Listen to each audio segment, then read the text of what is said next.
Even before the archaeological findings had called the historical basis of Joshua's conquest of Canaan into question, a small circle of German biblical scholars had been speculating about the development of Israelite literary traditions rather than battlefield strategies. The German scholars, they didn't even have to wait for the archaeological evidence to reveal the story of Joshua's conquest into Canaan as being something that never really happened, or it didn't happen the way that they're describing it, right? And so they were already thinking of alternative explanations which revolved around the traditions of the Israelite people.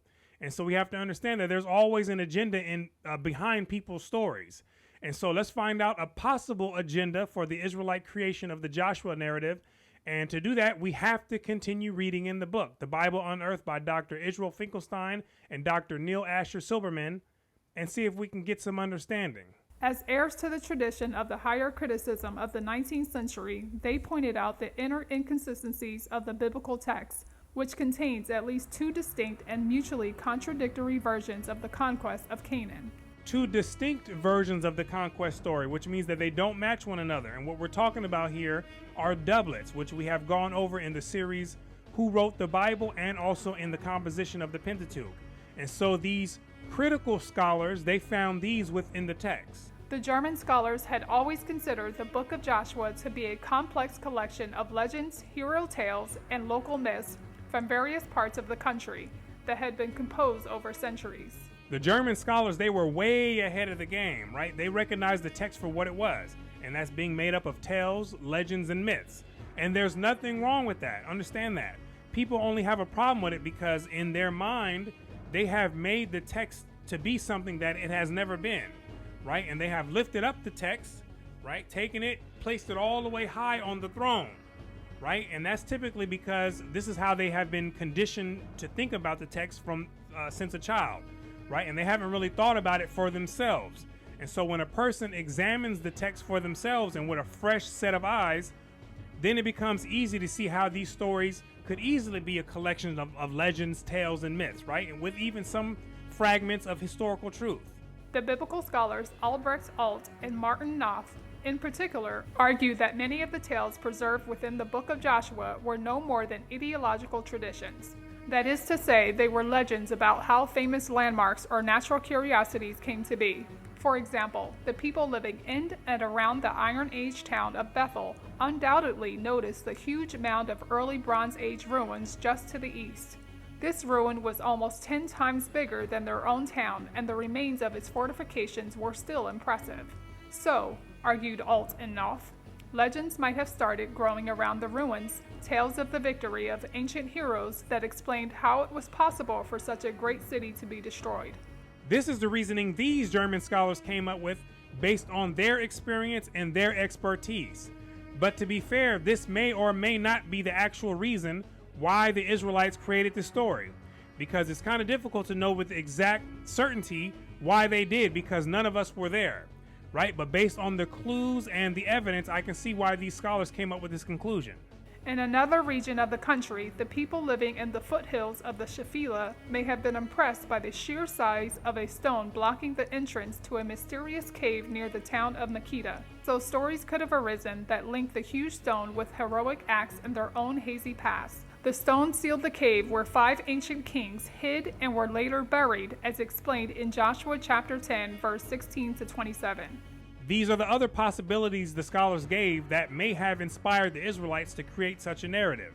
According to this view, the biblical stories that concluded with the observation that a certain landmark could still be seen to this very day were probably legends of this kind. At a certain point, these individual stories were collected and linked to the single campaign of a great mythical leader of the conquest. At a certain point, they started imagining characters that were responsible for doing things that they never done. In contrast to their estimation of the largely legendary character of the Book of Joshua, Alt and Knopf regarded the first chapter of the Book of Judges as possessing a possible reliable nucleus of memories of ancient victories by widely scattered hill country militias over the various cities that had dominated them. Indeed, the chaotic situation of the destruction of Canaanite cities in some places and their survival in others corresponds more closely to the archaeological evidence. In Judges chapter 1, it talks about the Israelite tribes slaying some of the inhabitants living in the Promised Land. but they could not utterly remove all the inhabitants, so they made them tributaries. And so the authors are saying that this closely matches what archaeology shows, with having some of the places in the Promised Land or Canaan as being destroyed and others left to survive. Yet there is no reason why the conquest narrative of the book of Joshua cannot also include folk memories and legends that commemorated this epoch-making historical transformation. The only people that would say otherwise are the people who adhere to the biblical narrative, and for the most part, they have not considered anything outside of the option that everything written in the Bible must be true. It must have been a historical event. It must be real, right? And believe me, I was one of those people at one point in my life too. So I know exactly what that's like, right? But for everyone else, there is no reason why the Joshua narrative can't include things like folk tales and legends, right? Especially when the narrative is talking about knocking entire walls down just by blowing on trumpets and shouting, right? This is clearly a legend. They may offer us highly fragmentary glimpses of the violence, the passion, the euphoria at the destruction of cities, and the horrible slaughter of their inhabitants that clearly occurred. Such searing experiences are not likely to have been totally forgotten, and indeed, their once vivid memories, growing progressively vaguer over the centuries, may have become the raw material for a far more elaborate retelling. And the retelling was most definitely elaborate, right? Far more elaborate if this was the case.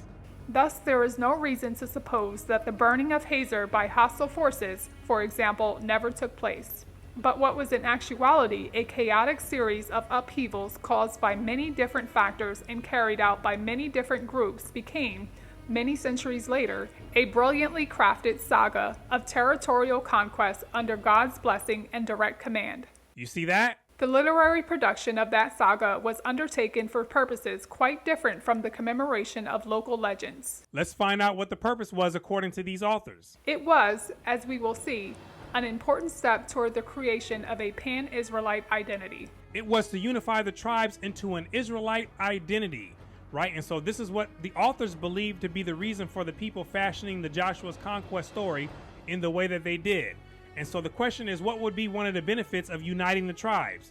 Easy, to have power and to have control, right? To be able to rule over more people and to be able to conquer more territories. And so hopefully this information has given you some alternative perspective, which will allow you to climb out of the pit and enter into the free world where life is much better and it makes more sense, right? And so this is the end of part 11 commentary on the book, The Bible Unearthed by Dr. Israel Finkelstein and Dr. Neil Asher Silberman. And so I want to thank you for watching all the way into the end. My name is Brooklyn St. Michael, and I'll see you in the free world.